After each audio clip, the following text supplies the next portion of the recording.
The Zimbabwe-Namibia 8th Joint Permanent Commission meeting ended with the 3 agreements endorsed and signed by line ministers to enhance cooperation. The 2 countries are already cooperating in the areas of energy, health and human resource development. The Zimbabwean leader says the agreements demonstrate the clear desire to elevate the linkages, and President Geingo's visit to the country could not have come at a more opportune time. I urge our ministers and officials to ensure that the signed agreements are implemented in full so that they do not gather dust on our shelves. Mugabe also pointed out at the common views that his country and Namibia share on sub-regional and continental levels, especially on the decision to add value to natural resources and industrialized economies. He commended Namibia for not wavering its support at a time Zimbabwe continues to face economic sanctions imposed by some Western countries. We should always stand firm in protection and defense of them. And we should always be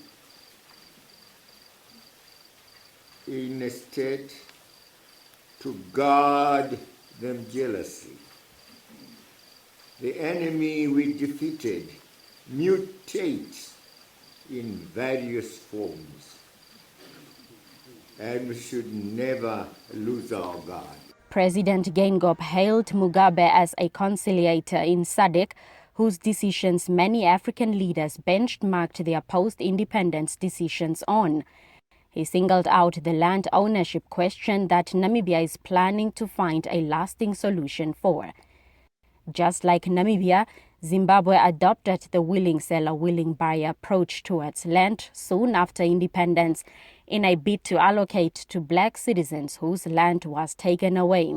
It did not yield desired results, however, and led to expropriation and strained relations with the Western countries. President Geingob says even though it is an emotive issue, those with access to land and those who lost it must be willing to openly interrogate possible solutions. It's true, we say maybe white people came and stole the land 100 years ago. That's true, they stole the land. But if a child were born after 50 years on that land, he's Namibian. So that boy and I were born at the same farm. We are both Namibians. But here's a land, I don't have the land. So that is now the question that Hage is now asked to answer. The tall order.